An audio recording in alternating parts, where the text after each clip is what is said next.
Parce que j'entends souvent parler des femmes qui viennent me dire, moi je me suis sacrifiée pour mes enfants. C'est la victime, c'est d'enlever son pouvoir et le donner à l'autre à ce moment-là. C'est vrai que c'est ça aussi, dans le sens que, bon, tout d'un coup, on n'est plus responsable de sa vie, c'est l'autre qui est responsable de notre bonheur, c'est ça. Mais je veux dire que c'est aller à l'encontre des lois naturelles. Parce que si on veut connaître l'univers, il faut se connaître soi-même, tout simplement. Et à partir de là, quand on s'aime, on veut le meilleur pour soi. Mais ce n'est pas une question d'égoïsme, hein, parce que... Je comprends. Alors, vous voulez dire que, dans le fait, ce n'est pas de complètement se donner aux autres, mais commencer par se donner à soi.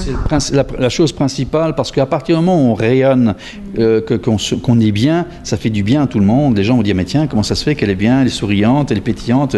Je veux savoir, et donc ça rapproche, et ça crée de l'amour. Automatiquement, ça crée un climat d'amour, mais pas l'inverse. Il y a des personnes qui sont sacrifiées pour leurs enfants. Les enfants ne sont pas plus heureux pour ça. Ils sont pas plus heureux. Au contraire, je veux dire, on ne sent pas ce lien d'amour comme on pourrait le sentir autrement si on s'aime soi-même et puis qu'on rayonne sur les autres. Et donc là, j'explique ça, que c'est la base de l'auto-guérison. Et à partir de là, tout est possible. Tout est possible à partir du moment où vous êtes suffisamment entré en vous-même pour vous regarder et savoir qui vous êtes en dehors de la matière, parce que c'est sûr qu'il y a de la matière, là, mais en dehors de ça, il y a autre chose, il y a une vie qui coule en nous. Et ça, c'est universel, cette vie-là. Je veux dire, c'est ce qui fait l'univers, la vie est partout, et c'est ce qui fait que les points communs entre vous, moi et la plante, c'est la vie. C'est fabuleux. Alors ça, c'est une expression de vie, vous êtes une expression de la vie, moi aussi, et c'est ça qui fait l'union des choses, et qu'on peut transmettre et rentrer dans l'auto-guérison, tout simplement, parce que je veux dire, je pense que l'univers est parfait. Enfin, c'est bon. Oui. Hein, l'univers est parfait parce qu'il s'harmonise. Il y a toujours une harmonie. Quand on voit les équilibres biologiques dans la nature, ça s'harmonise à un moment. Tout est parfait. Il y a des prédateurs, c'est sûr, mais il y a un équilibre. Il n'y a que l'homme qui fout le bordel. Je dis, non, c'est pas. Donc, encore, quand je dis fout le bordel, moi je considère que l'homme actuellement est un ado. Il a comme pas encore compris certaines choses. La maturité, ça commence à venir par contre, parce qu'il y a des gens qui se posent des questions, il y a des mouvements comme ça qu'on appelle d'élévation de conscience. Mais l'élévation de conscience, c'est ce que j'explique, c'est très simple, c'est être plus conscient tout simplement. C'est pas faire sa liste d'épicerie, parce que ça, c'est pas ça être conscient. Dire, il faut pas que j'oublie d'acheter du sucre. Ouais, bon, d'accord, c'est bien, mais bon, c'est pas ça l'élévation de conscience, c'est s'intéresser à soi. Comment est-ce que je me sens? Est-ce que je me sens bien? Qu'est-ce qui se passe? Voilà, qu'est-ce qui se passe? Je prends une grande respiration. Je sens que ça me détend. Ben, j'étais stressé avant, je ne me rendais même pas compte que j'étais stressé. Ah ben tiens. Des fois, on ne se rend pas compte. Moi, j'étais dans un travail stressant, je ne me rendais pas compte que je serrais les dents. Là, je fais, mais mon Dieu, je serre les dents. Tu sais, mon corps, il parlait. Mais... Voilà. Et donc, il faut être conscient de ça. Donc, c'est se regarder, s'observer et se donner des petits trucs. Parce que une personne qui vient dans mon cabinet, je dis, est-ce que vous êtes un peu stressé? Non, non, pas du tout. Alors, je dis, OK, vous voulez prendre une grande respiration? Oui, pourquoi faire? Je dis, prenez une grande respiration. Elle prend une grande respiration. Là, ça relâche. Et puis, elle relâche. Et tout d'un coup, je dis, est-ce que vous sentez quelque chose qui se relâche ici ou pas? Elle dit, oui, en effet. Ah, je dis, donc, est-ce que vous ne pensez pas qu'avant, vous étiez peut-être tendu et que vous ne saviez même pas que vous étiez tendu? Parce que là, vous venez de le remarquer parce que ça se relâche. S'il y a un relâchement, c'est qu'il y avait une tension avant. Elle me dit, ah oui, c'est vrai, je n'avais pas pensé à ça. Je dis, bon, vous voyez. Et donc, et tout ça, par ces prises de conscience-là, eh ben, on peut se mettre en état le système parasympathique, le système qui fonctionne quand tout va bien et qui envoie des messages aux cellules qui sont agréables. Je dis toujours, c'est toujours une boutade ce que je fais là, mais se faire plaisir. C'est quand on reçoit un cadeau. Ça fait plaisir, mais qu'est-ce qui se passe réellement dans le corps? Il y a toute une chimie qui s'installe, qui produit et qui découle dans notre corps, qui fait qu'on est sous un état de plaisir. Et ça, c'est un état, bien sûr, qui a été créé parce qu'on vous a offert un cadeau, mais si vous offrez des cadeaux, le corps, il ne fait aucune différence entre quelqu'un d'autre et vous. Il va se mettre en état de plaisir. Quand je me lève le matin, que je me pose la question, comment est-ce que je me sens? Je ne sais pas trop, je prends une grande respiration. Ok, bon, j'étais un peu tendu. Ok, je dis, est-ce qu'il y a un ours dans les parages? Parce que s'il y a un ours, il faut être tendu. Hein, bon, c'est pas bon. Mais s'il n'y a pas d'ours, bon. Ok. Deuxième question, la plus importante, c'est qu'est-ce que je vais faire maintenant pour me faire plaisir? Alors, peu importe si on va faire son café, qu'on va prendre sa douche, peu importe. Est-ce que ça me fait plaisir? Pourquoi? J'aime bien prendre un café. Ben oui, pourquoi? Parce que le goût est bon, mais très bien, je me lève en pensant à mon café, je vais me faire plaisir. Vous êtes en train de vous faire un plaisir qui va générer une chimie dans le corps et qui va porter des bonnes nouvelles aux cellules. Tout va bien, les filles. Allez, on y va. Parce qu'il n'y a pas de stress. Et cette chimie-là, si vous le faites consciemment, parce que la conscience est fabuleuse, mais très faible. Mais si on arrive avec la conscience à lui faire des choses répétitives, c'est l'inconscient qui va prendre ça après en charge. Et lui, il est hyper puissant, parce qu'il a une puissance de 14 milliards d'années. Depuis le Big Bang, ça c'est l'inconscient, il a tout ça en lui. Et regardez ce que fait l'inconscient. Je respire, mon sang circule, il y a des divisions cellulaires, mon foie travaille, mon système digestif, il y a des réparations. Tout ça, sans même que j'y pense. Ça se fait automatiquement, parce que lui, il est capable de faire 1 milliard de choses en même temps. Contrairement à nous les hommes, une chose à la fois, on n'est pas capable. Bon. Les hommes ou juste les hommes, les femmes Les hommes, parce que généralement les femmes font un peu plus, 2-3 fois. Donc ok, j'ai 2-3 choses, j'accepte. Mais bon, face à 1 milliard, ça ne représente pas grand-chose. Donc je ne vais pas m'enfler le... C'est ça, relativisons un peu les choses. Bon, donc, donc, une fois que consciemment, on établit des nouvelles routines, j'appelle ça des routines de bien-être, de bonheur, quand lui prend ça dans toute sa puissance, là, l'état s'installe. L'état de bien-être, parce que il va se poser la question, comment est-ce que je me sens? Il va prendre des grandes respirations, il va faire en sorte que... Il va se faire plaisir. En effet, quand je vais prendre mon café, je vais le respirer. Ça sent bon, c'est agréable. Il va faire ça tout seul, avec toute sa puissance. Peut-être commencer dans les petites choses. Il y a des gens qui sont dans un travail qu'ils n'aiment pas et se sentent obligés d'être là. Ils se sentent qu'ils n'ont pas le choix d'être là. À ce moment-là, c'est un grand cheminement à ce niveau-là. C'est vrai. Je vais vous donner un exemple d'une dame que j'ai rencontrée dernièrement, qui ça fait quelques fois qu'elle est venue en soins, et elle revient de vacances avec toute bronzée, mais avec la mine défaite. Je dis, qu'est-ce qui se passe? Je dis, j'ai repris mon travail aujourd'hui. Oh, je dis, oh, ok, bon. Je dis, pourtant, vous avez bonne mine. Elle me dit, oui, je reviens de vacances. Ok, bon. Je dis, bon, c'est un peu plate là, bon. Et je dis, mais vous faites quoi comme travail? Elle me dit, je réclame les factures impayées. Oh, je dis, c'est vrai, ça peut être marrant, ça. Je dis, mais vous avez fait quoi pendant les vacances? Elle me dit, je suis allé à tel endroit, j'ai fait un spa, un tel, machin, des trucs. Mais elle parle et je vois que elle a dû dépenser de l'argent pendant ses vacances. Je dis, waouh, c'est des belles vacances, 15 jours, mais ça a l'air d'avoir été très intense et dispendieux. Ouais. Bon, en boutade. Elle me dit, oui, elle dit, oh, je me suis laissé aller, défendre. Je dis, bon, très bien. Je dis, mais est-ce que vous avez un bon salaire? Elle dit, oui, j'ai un très bon salaire. Ah, je dis, bon, c'est bien. Mais je dis, mais ça fait combien de temps que vous faites votre travail? Ça fait 15 ans. Je dis, 15 ans? Waouh! 15 ans qu'elle se sent comme ça. Elle se sent comme ça. Je dis, bon, c'est pénible. Je dis, mais est-ce que vous faites bien votre travail? Parce que parfois, quand on n'aime pas son travail, on ne fait pas bien. Elle dit, non, ça, je fais bien. Elle dit, d'ailleurs, c'est moi qui forme les nouvelles. Je dis, attendez, votre employeur vous fait suffisamment confiance pour que vous formiez les nouvelles? Elle dit, oui. Donc, c'est que vous êtes bonne. Elle dit, oui, je suis très bonne. Je dis, ok. Donc, vous êtes reconnu par votre employeur. Elle dit, oui, là, oui. Je dis, ok. Et vous avez un bon salaire? Elle dit, oui, j'ai un bon salaire. Et je dis, mais c'est quoi le problème alors? Expliquez-moi le problème. Elle dit, c'est parce que les gens au téléphone, ils sont pas gentils. Et donc, ça me stresse quand je dois les appeler, etc. Je dis, attendez, ok, je vous pose une question. Votre téléphone, est-ce qu'il y a des gros trous là où vous parlez? Elle me dit, elle dit non, il y a des trous normaux. Je dis, mais est-ce que ça peut laisser passer une patte d'ours? Alors elle se met à rire comme vous, elle me dit, non, ça va pas du tout. Je dis, alors, où est le problème? Ils vont pas venir. Où est le danger? Où est le danger? Je dis, où est le danger? Ils ne peuvent pas passer là-dedans, donc vous êtes tranquille. Je dis, ok, la conversation a été difficile, mais ça fait 15 ans que vous faites ça, apparemment vous faites bien, donc vous savez bien faire, vous savez quoi dire au téléphone. Quand vous raccrochez, comment est-ce que je me sens? Je me sens stressé? Il n'y a pas d'ours? Grande respiration.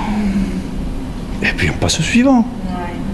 De ne pas prendre sur elle l'émotion de l'autre personne, de ne pas se sentir responsable de ça. Exactement, elle devient l'émotion. Elle devient l'émotion et du coup ça devient souffrant. Et là, elle n'aime pas ce qu'elle fait. Et n'importe qui n'aimerait pas ça, je veux dire, parce que c'est souffrant. Mais je dis, mais si vous prenez peut-être un peu différemment, ça peut être différent dans votre perception des choses. Et puis elle me regarde, elle me dit, j'avais jamais vu mon travail comme ça. La semaine suivante, elle est revenue avec le sourire jusque-là. Elle me dit, écoutez, elle dit, c'est incroyable ce qui se passe. Elle dit, maintenant, quand je mets la main dans la poignée, je rentre au boulot. C'est un plaisir. Et même si c'est difficile au téléphone, je raccroche, je prends une grande respiration et je me dis, on passe au suivant. Waouh! Voilà, elle était souffrante depuis des années. 15 ans. Elle souffrait de fibromyalgie. OK. Oui, c'est terminé. C'est parti? C'est terminé. Non. C'est terminé. On a fait d'autres traitements pour aider à ça, mais ça a déclenché le processus. J'ai beaucoup de personnes qui viennent dans mes cours qui ont de la fibromyalgie aussi. Mais là, ils ne viendront plus dans mes cours si je leur dis ça. Il faut qu'ils viennent dans vos cours. Si, il faut faire de l'exercice, je suis bien d'accord avec ça. Mais voilà, donc un déclenchement, donc c'est-à-dire que c'est un saut quantique, on appelle ça. C'est-à-dire qu'il passe d'un état de croyance à un autre état de croyance. Et ça change tout. Le corps, il réagit comme ça, parce qu'en fin de compte... Ça peut être aussi vite que ça. Oui, parce que le corps est capable de réparer très rapidement. Il a tout, on a tout en nous pour réparer. On a un système merveilleux, un système immunitaire, un système réparateur de cellules. C'est merveilleux ce qu'on a en nous. Les cellules qui se renouvellent en permanence parce qu'on n'est plus le même d'une heure à l'autre. Nos cellules ont changé. Donc c'est merveilleux, à condition de lui laisser la possibilité de le faire. Sinon il ne le fait pas. Et donc voilà. Donc, des exemples comme ça, je pourrais vous en citer d'autres où des gens tout d'un coup réalisent et tu te dis, bah ça alors, j'avais jamais pensé ça comme ça. Et ça change. Or qu'elle avait la mine défaite quand elle était venue me voir, alors de ses vacances, bon, c'était vraiment comme si c'était l'enfer, elle est partie en enfer, j'ai dit bon... J'ai beaucoup de gens que je vois via Facebook qui sont contents de partir. Ah non, je recommence à travailler. Beaucoup de personnes sont dans cette situation. Tout à fait. Et donc, c'est ce que j'explique un petit peu, comment est-ce qu'on peut changer ses perceptions pour qu'en fin de compte, on se mette dans des conditions qui permettent de développer un état de bien-être. Peu importe ce que l'on fait, je veux dire, parce qu'il y a des situations difficiles, je crois que j'en parle là-dedans, où il y a un moine birman, un moine bouddhiste birman, qui était sous la junte militaire, enfin prisonnier de la junte militaire, et qui était torturé. Et donc, ça doit pas être marrant, ça, je veux dire, sous la torture, parce que bon... Et lui, comment je veux dire, son inquiétude était de ne pas haïr son tortionnaire. Parce qu'il disait, si j'haïs mon tortionnaire, si j'ai rien compris à la vie. Parce que, pour lui, le tortionnaire faisait au mieux de ce qu'il était, au mieux de ce qu'il peut faire, donc j'ai pas à lui en vouloir. Oui, c'est ça. Je dis, waouh. Ouais, hein? C'est vraiment... C'est une perception waouh de la vie, ça, parce que je veux dire... Mais ça libère, en quelque part. Totalement. Et il n'a gardé aucune séquelle. Bon, peut-être physique, là, parce que si on lui fait des cicatrices, ça va rester sur la peau. Mais dans son âme et dans son cœur, il n'en a pas. Il est passé au travers tout ça. Waouh! Je dis là, il pourrait se plaindre, il pourrait dire, je sais pas, être victime de la vie, chaîne de vie, chaîne de ci, en fin de compte. Non! Il est passé au travers de ça et il est resté heureux dans la souffrance physique. Waouh! Et ça, donc quand on parle de travail, etc., qui ne nous conviennent pas, il faut regarder peut-être autrement les choses et on va voir que c'est pas si pire que ça, qu'on peut y trouver du plaisir à condition de savoir comment le trouver. Bon, c'est sûr que tout le monde n'a pas un bon salaire. Il y a des gens qui ont des petits travails qui sont mal rémunérés, avec des heures pas possibles, avec un environnement pas possible. D'accord. Mais si déjà on change son état, on a plus de chances à trouver autre chose que si on reste dans cet état-là. C'est ça. Je vais donner un autre exemple. Une dame qui vient me voir, ça fait 2 ans qu'elle est au chômage. Elle ne trouve pas de travail. Mais elle est complètement... Parce qu'elle dit, je me présente, personne ne me prend. Et je dis, qu'est-ce que j'ose lui dire? Et je lui dis, quand vous allez comment? Eh ben, elle dit, je vais parler de moi. Je dis, mais dans quel état allez-vous? Elle dit, ben, j'essaie de montrer que je suis bien. Vous essayez de montrer que vous êtes bien. On émet une vibration. La personne, même si vous dites des mots qui ne correspondent pas à la vibration, la personne n'est pas dupe parce que son système de capteur d'ondes électromagnétiques va capter votre vibration. Il ne va pas comprendre nécessairement en disant « Ah oui, elle n'est pas bien », mais il va sentir une vibration qui ne lui convient pas. Oui, puis la personne est aussi... Exactement. Et donc, s'il va choisir entre 2 personnes, il va prendre celle avec laquelle la vibration s'est bien passée, il a senti, oui, elle est dynamique, quelque chose qui se passe, ça me plaît, et que vous, il va dire « Oui, elle est sympa, mais... » Voilà. Elle me dit, ah bon? Elle me dit, mais non, pourtant j'essaie de me montrer. Je dis, non, j'essaie de me montrer. Au lieu d'être elle-même. Exactement. Je dis, essayez de vous mettre dans un autre état, vous allez voir que ça va être différent. Un autre cas, un monsieur qui était dans l'immobilier. Une dame plutôt, c'est une dame qui était dans l'immobilier, qui me dit, qui travaille l'immobilier, paraît que c'est un travail de fou, là, je connais pas bien, mais enfin c'est un travail de fou.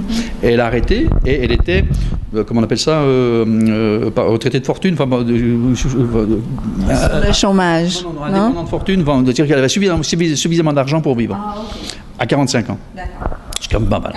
Quand même, bon. Mais ça avait été l'enfer. Et elle vient me voir parce qu'elle a un problème avec son père depuis... la dame a 45 ans, depuis 20 ans elle a un problème avec son père, même avant, etc. Et donc ça la perturbe, elle a vu un tas de thérapeutes, elle n'arrive pas à pardonner à son père, elle n'arrive pas à accepter que son père ne la reconnaît pas, enfin difficile. Je dis bon, très bien, je dis bon, donc c'est quand même bien au travail, même s'il a été pénible, il vous a quand même permis actuellement de vivre de vos rentes. Et donc je dis qu'est-ce que vous allez faire à présent? Elle me dit ben là je suis en train de me préparer pour faire des conférences. Ah, je dis c'est intéressant, sur quoi? sur le bien-être. Je dis, ah bon? Cordonnier mal chaussé. Je dis, formidable. Bon. Et elle me dit, mais par contre, j'ai un problème. Elle me dit, parce que ça fait 15 personnes que je rencontre pour mes conférences. Il n'y en a pas un qui me dit oui. Je dis, OK. Et je dis, et ça vous étonne? Elle me dit, ben oui, parce que mes dossiers sont bien présentés, je sais de quoi je parle. Je dis, OK, j'imagine qu'ils doivent être bien présentés, vous avez une belle présence aussi, donc il n'y a pas de problème. Mais je dis, mais pourquoi vous venez me voir? Elle me dit, c'est quoi le rapport? Je dis, ben non, je dis, pourquoi vous venez me voir? Ben, c'est parce que j'ai des problèmes à régler, je ne me sens pas bien. Je dis, attendez, je ne me sens pas bien. Vous venez me dire, je ne me sens pas bien, et vous faites des conférences sur le bien-être. Est-ce qu'il y a quelque chose qui devrait s'associer? C'est pas cohérent, ouais. Elle me dit, oui, mais bon, ils ne savent pas que je ne suis pas bien. Je dis, ils ne savent pas, mais ils le sentent. Votre vibration, vous émettez une vibration, ils le sentent.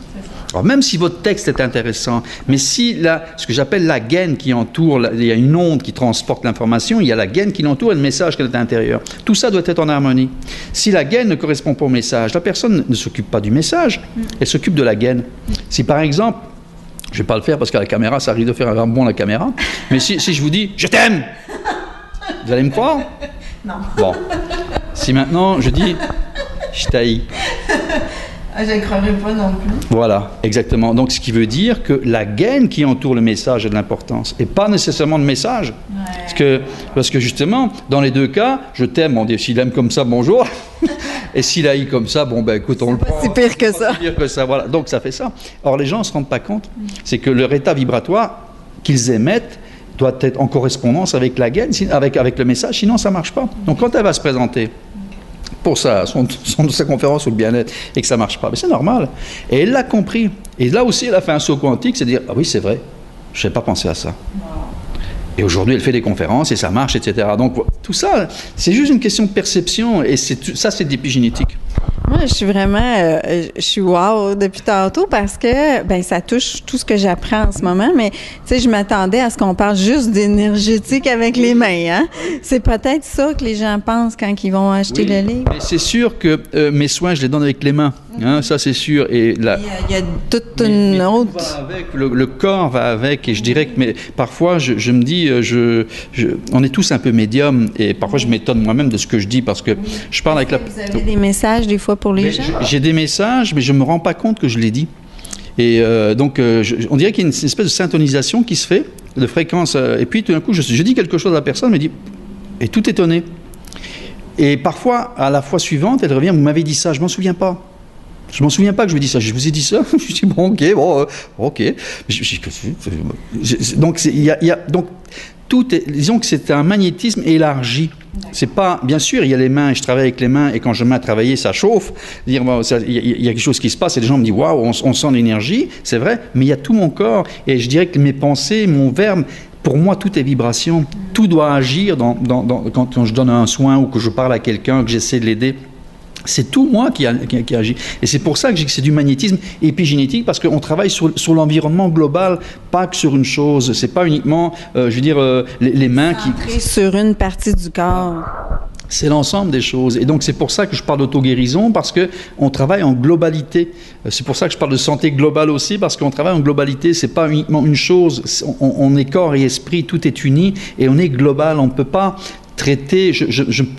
c'est ce que je dis aux personnes quand vous venez. Comment vous sentez-vous après le soin? Ah, on se sent très bien. Je dis, est-ce que vous souhaitez que le soin continue? Ah ben oui. Je dis, bon, ben alors, c'est vous qui allez faire le travail. Alors, oui, qu'est-ce que je dois faire? Ben voilà, je vous ai parlé, comment est-ce que je me sens? Qu'est-ce que je vais faire pour me faire plaisir? Ça, faites-moi plaisir. Dites-le vous 20 fois, 100 fois par jour.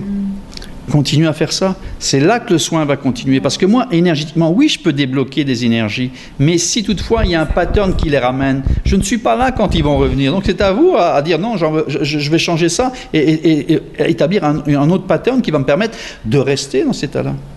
Je dis mémoriser. Déjà, ils sont bien détendus. Puis je dis, écoutez, mémorisez l'état. OK. Je dis pourquoi? Parce que quand vous allez être stressé au bureau, vous repensez à cet état-là, et vous allez voir votre corps va se remettre dans l'état. Il va se détendre. C'est ça qui est fabuleux, qu'on a ce cerveau qui est fabuleux. C'est très plastique. Il est capable de prendre n'importe quelle situation et mémoriser toutes les situations. À nous de le faire consciemment. Élévation de conscience, utilisant la conscience, au lieu de se laisser manipuler. C'est peut-être pas le mot, parce que l'inconscient nous aime d'une façon inconditionnelle. Je veux dire par là oui, parce que beaucoup de gens pensent que la tête, l'ego est négatif ou est comme un gros monstre. L'inconscient nous aime d'une façon inconditionnelle et je vais dire qu'il va faire tout il va être ce que vous voulez être. Si quelqu'un se sent victime, il va vous charger comme une victime, comme une mule. Parce que c'est ça que vous voulez, il vous apporte tout. Alors il va ramener toutes les informations en traitant de victime, et il va te chercher dans le passé, etc. Et il vous aime de façon inconditionnelle. Vous voulez ça, il vous donne ça. Vous voulez être heureux, il va vous rendre heureux. Vous voulez être malheureux, il va vous rendre malheureux. Et tout est harmonie. Je veux dire par là que quelqu'un qui est grinche, qui est pas heureux, qui est toujours en train de critiquer les autres, c'est de l'harmonie, ça. Si on veut, même si c'est le côté négatif, mais tout est harmonieux, c'est-à-dire que tout colle l'un ensuite. Oui. C'est dans ce sens-là que je parle d'harmonie. J'ai eu de la misère. Oui, c'est ça, c'est pour ça. Et les gens ne se rendent pas compte qu'ils sont en train de créer une harmonie négative, si on peut dire. Voilà. Et donc, tout est lié, il faut absolument que tout soit lié. Et alors, on peut partir dans l'autre sens et faire une harmonie positive, et être bien dans sa peau, avoir des pensées qui vont vous amener vers un état de bien-être et de joie, j'appelle ça de joie permanente. Mais il faut être vigilant surtout. Surtout. Même le matin, quand je me douche, je dois m'aimer. L'eau coule, ça me fait du bien. Pourquoi? Parce que j'aime bien être propre. Et puis ça me nettoie. Je nettoie mes pensées en même temps. L'eau qui coule, je dis toujours prenez une douche un peu froide parfois parce que c'est magnétique l'eau. Hein. C'est d'être dans un état de conscience comme ça. Exactement. Le plus longtemps possible. Ouais. Je dis pourquoi le plus longtemps possible? Parce que la conscience brûle beaucoup d'énergie. Regardez les enfants à l'école, quand on leur demande d'être attentifs, concentrés, au bout d'une heure, ça commence à faire, 1h30, ça va plus, 2 heures, ça éclate. Ouais. Parce que ça brûle beaucoup d'énergie. L'inconscient, si je fais la comparaison entre la conscience et l'inconscience, on va prendre la conscience comme un petit poids. Okay. Et puis, on va prendre l'inconscience comme la planète Terre. Vous voyez le rapport de force? Alors, l'inconscience fonctionne avec une batterie 0,5 volts pendant toute la durée de vie. Elle en a assez. La conscience va brûler 100 000 volts par minute. Pour faire quoi? Pas grand-chose. Voilà. Donc ça brûle. Donc il faut utiliser la conscience sans s'épuiser, mais d'une façon constante. Okay. Et le plus longtemps possible. Alors je dirais que si on fait attention dans sa journée, je pense qu'on est peut-être 10 minutes, 15 minutes conscient. Le restant, c'est lui qui dirige, là, l'inconscient. Donc il faut amplifier. Il faut être une demi-heure, 1 heure peut-être. Faites-vous de la méditation? Oui, bien sûr aussi, mais je dirais qu'on peut faire de la méditation tout le temps, sans nécessairement méditer. Je veux dire par là que le fait... comme vide dans la journée. C'est-à-dire que se ramener à soi-même. Dès qu'on se ramène à soi-même et qu'on pense à soi et qu'on... je dirais, bon, je sais pas, de la grande respiration, prendre une grande respiration. Et je me détends. On rentre en méditation avec soi-même. On rentre au cœur de soi-même. Et ça, il faut le faire ça le plus souvent possible. Méditer 3 fois par semaine, 1 heure, c'est très bien. Mais ce n'est pas suffisant. Parce que il n'y a pas assez d'amplitude pour que ça rentre dans l'inconscient. L'inconscient aime bien les rituels, tout ce qui est rituel et qui est régulier. Là, il va le prendre. Je le fais beaucoup. J'ai de la misère à m'asseoir le matin, mais je me rends compte que je le fais beaucoup dans la journée. Donc, juste de voir mes pensées, puis de respirer, puis d'être calme, je le sens que ça fait un vide de toute façon. Donc, je me sens bien après. Voilà. Et parfois, il y a des personnes qui n'aiment pas méditer. Il y a des gens qui disent, moi, m'asseoir, et puis, je dis, très bien, faites ça 1 minute. Juste, comment est-ce que je me sens? Pensez, je me regarde, je sais pas trop. Grande respiration, on se détend, encore une grande respiration, on se détend, une 3e respiration, on se détend. Et puis, qu'est-ce que je vais faire maintenant pour me faire plaisir? Je suis centré sur moi-même. J'élimine tous les parasites. Et là, je suis à mon travail, je vais continuer mon travail. Ça me fait plaisir. Hop, paf, on part. Comment je dis? Parce qu'à travers les âges, c'était égoïste de vouloir se faire plaisir. Oui. Fait que maintenant, il faut changer ça parce que... Ça nous vient de notre environnement de société. Hein. Je veux dire, penser à soi, c'était égoïste. Et je veux dire que c'est drôle généralement, on disait qu'il fallait être altruiste, hein, donc aimer les autres, aimez-vous les uns les autres. Mais ce qu'ils ont oublié de dire, c'est que la fin de la phrase, c'est comme vous aimez vous-même. Hein, c'est ça, c'est en fin de compte, c'est d'abord vous aimez vous-même qui est important. Et après, bien sûr, on va aimer les autres, on va aller vers les autres. Mais d'abord, s'aimer soi-même. Et les personnes confondent s'aimer soi-même et égoïsme. Or que ça n'a rien à voir. Ça n'a rien à voir. Oui, je suis égoïste si par exemple, tout pour moi, rien pour les autres. Là, oui, je suis égoïste. Ça, c'est l'égoïsme. Mais si je pense à moi en me disant, mais je suis en souffrance actuellement et je voudrais plus être en souffrance, c'est pas être égoïste. C'est s'aimer parce qu'on veut changer cet état-là. Parce que pourquoi? Parce qu'on veut être bien vis-à-vis des autres aussi. Quand on est rayonnant et que les autres apprécient notre présence, ou bien qu'on sent que les autres aussi profitent de ça. J'ai bien profité dans le sens, voilà, ça fait du bien de rencontrer ces personnes-là. Quand je rencontre, ça me fait la paix dans le cœur. C'est génial. Ouais, tout ça, c'est important. C'est pas de l'égoïsme. Et c'est ça. C'est sûr que notre environnement, je dirais judéo-chrétien, je le dis là-dedans, judéo-chrétien, nous a envoyé vers des voies qui nous nuisent aujourd'hui. Alors je dis pas qu'à l'origine c'était pas utile, mais ça a été transformé et je dis toujours, c'est la parole perdue. On dit des mots, mais on sait plus ce que ça voulait dire. Et donc aujourd'hui on met ce qu'on veut là-dessus, mais c'était pas le sens original, c'était pas le sens initial. Et donc c'est ce qui fait que beaucoup de personnes s'oublient. Et je pense que la plupart des souffrances viennent parce qu'on ne s'aime pas et de nos croyances, les croyances. Ça fait longtemps, mais j'aurais parlé encore longtemps avec vous. Alors, en ce moment, est-ce que les gens... Vous avez un site Internet? Oui, j'ai un site Internet à mon nom, Giulio Fioravanti, Giulio Fioravanti, Fioravanti. Faut que j'y pense. Voilà, c'est ça. Donc, on pourra trouver tous les renseignements là-dessus, sur ce que je fais. Et puis, le livre, il sort là. On m'a envoyé une photo comme quoi il était sorti chez Avril. Donc, à mon avis, il sera en librairie. Il doit être en librairie actuellement. C'est en ce moment. Ouais. Et vous faites des conférences, vous faites des formations et vous faites encore des soins? Oui. Parfait. Oui, tout à fait. Oui, parce que je dirais que c'est ma base, les soins. Donc, c'est un plaisir. Bon, c'est sûr que avec les conférences et les formations, j'en fais peut-être un peu moins qu'avant parce que il y a des élèves qui commencent à être formés, qui ont terminé, donc qui commencent à travailler. Donc, c'est eux qui vont faire les soins. Je veux dire, donc voilà. Donc, mais les soins, c'est important. C'est important. Ouais, tout à fait. Mais merci, un grand merci. C'est un honneur de vous avoir ici. L'honneur est pour moi. C'est vraiment plaisir. Oui, c'est bien agréable. Merci. Au revoir les bontés.